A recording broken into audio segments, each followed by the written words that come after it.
Hi, I'm Mark, the founder and managing director for ChargedEV. 2 days ago I did a skydive from 15,000 feet in aid of raising money for the Bluebell Children's Hospice charity. So far we've raised around £1,600, hoping to get towards the £2,000 mark before donations close. As part of ChargedEV, we like to do lots for charity to give back to our local community. We chose Bluebell Children's Hospice to be one of our charities for 2024 due to the magnificent work they do supporting and looking after children and their families that are suffering. So what made me want to do a skydive specifically? I didn't want to. We got together in a room in December of last year to look at how we were going to take our charity efforts to a new level in 2024. Thinking all around the things that would engage more people and more donations from people. And I put my name down to do something that would challenge me and some of my fears, and the team sort of came up with the idea of doing a skydive, at which point my ego got the better of me and wouldn't let me back out, so here we are today. Leading up to the skydive I was incredibly nervous, regretting my life choices at that point. For anyone that doesn't know me, I am genuinely scared of heights. Don't like roller coasters. I'm the guy in the children's soft climbing area that has to climb back down the wall rather than using the perfectly designed and capable pulley systems. So yeah, sort of got myself into an event that I didn't really want to take part in. So leading up to that period, probably 3-4 weeks before, I was losing quite a lot of sleep, nervous, losing a bit of focus at times.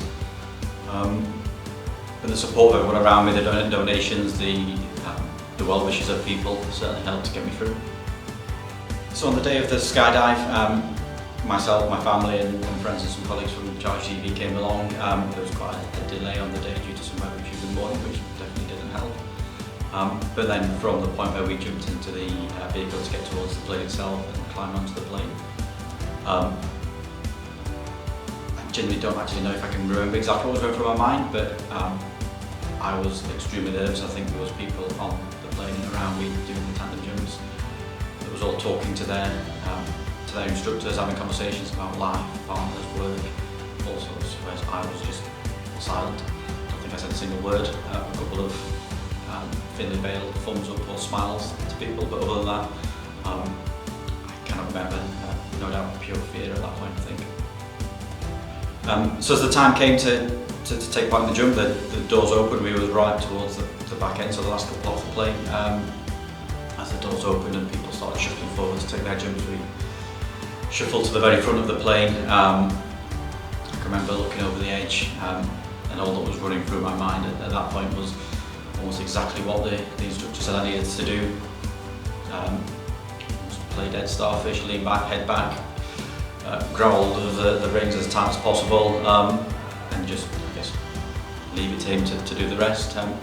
As you've probably seen the video, that the fear and tension on my face probably doesn't leave the best view of me. But as he jumped over the edge, and the sort of thrill, the rush, is the most extreme, gut-wrenching feeling. I would probably describe. I've been on a couple of roller coasters that I've tried leading up to this to try and test myself.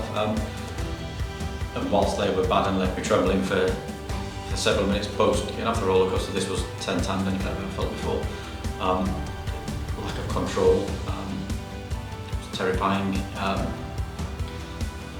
This idea of it being romantic, wind rushing through your hair, and being amazing views, I don't think I experienced that one bit. As we sort of got to the point, I think around about 60 seconds a minute or so from what I believe a free fall, reaching sort of speeds of 140 miles per hour. The first time I can really start remembering or feeling like it was something that was resembled any kind of enjoyment coming out of this was when the parachute deployed. Settled down a little bit and slowed down to sort of a 45-60 mile an hour, I think drop it was at that point. And you can actually start enjoying the scenes and looking around and thinking about what you'd just done. After 3 or 4 minutes of sort of, I don't think leisurely is the right word, but I guess leisurely sort of floating around and taking a bit of a tour of the area, as the instructor was talking to us all about what was going to happen next and pointing out things in the horizon. We we came to the next scariest part, which was around a couple hundred feet away from the ground, and you start approaching it really quickly. Sort of shouts out to tuck your feet up and brace for landing, so to speak, which is not the nicest of phrases, but yeah, as you sort of slide into the ground and get my feet back on firm ground, there's an absolute sense of relief.